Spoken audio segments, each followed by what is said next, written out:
হ্যাঁ গাইস, সবাই কেমন আছেন? তো এখানে প্রথমে আমি রুই মাছের লবণ হলুদ মাখিয়ে নিয়েছি, আর এটা আমি বাড়ি থেকে নিয়ে এসেছি রুই মাছ। তো এখানে আছে প্রথমে তেল গরম করে রুই মাছটাকে দিয়ে দিলাম। তো তারপর মা রান্না করছে, এখানে কচু দিয়ে রুই মাছ রান্না করছে। তো কচু দিয়ে রুই মাছ খুব তাড়াতাড়ি হয়ে গেছে, কারণ কচুটা খুব সুন্দর তাড়াতাড়ি গলে গিয়েছিল। তো এখানে নামাবে মা কচুটাকে। তো এখানে হচ্ছে মা লাস্টে একটু জিরে বাটা দিয়ে দিয়েছে, আর আমি এদিকে হচ্ছে মাংসের মশলা বেটে নিচ্ছিলাম।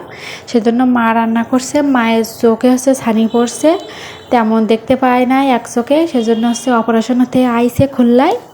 তো এখানে মা কচুটাকে নামিয়ে নিল, আর কচুটা এত তাড়াতাড়ি হয়ে গেছে যে আমি ভিডিও করার টাইমই পাইনি, গলে গেছিলো তাড়াতাড়ি। যাই হোক, তো তারপরে মাংসের জন্য মা এখানে কড়াইতে তেল দিয়েছে, অল্প পরিমাণ তেল দিয়েছে। মা অল্প তেলেই রান্না করে, আমি হলে তো অনেক তেলেই রান্না করতাম।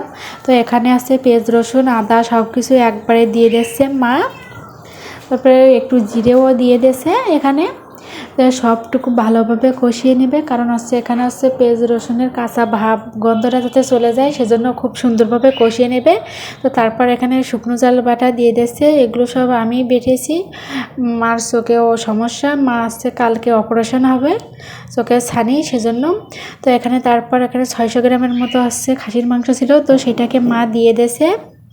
মা কিন্তু মাংস রান্নাটা কিন্তু খুব ভালোই করে। তো যাই হোক, এখানে তারপরে পরিমাণ মতো লবণ হলুদ সব দিয়ে নিচ্ছে, দিয়ে ভালোভাবে কষিয়ে নেবে এটাকে খুব সুন্দরভাবে। তো তারপর মা মাংসের হচ্ছে আলু আর রসুন দিয়ে নিচ্ছে। তো মাংসের রসুন আর আলু খেতে কিন্তু আমার ভীষণ ভালো লাগে, বিশেষ করে আলুটা বেশি পরিমাণ খাই আমি মাংসের।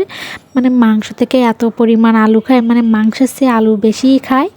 তো এখানে একটু বেশি পরিমাণে আলু দিয়েছি। তো এখন হচ্ছে মাংস এখনও কষাবে অনেক সময় ধরে, সেজন্য আলুটা আগে থেকে দিয়ে দিয়েছি, আলু হচ্ছে ভাজি নিয়ে নিই। তো তারপর এখানে টমেটো দিয়ে দিয়েছি, টমেটো দিয়ে খুব সুন্দরভাবে মাংসটাকে কষিয়ে নেব। মা কষিয়ে নিচ্ছে খুব সুন্দরভাবে, আর আমি ক্যামেরা ধরে রাখছি।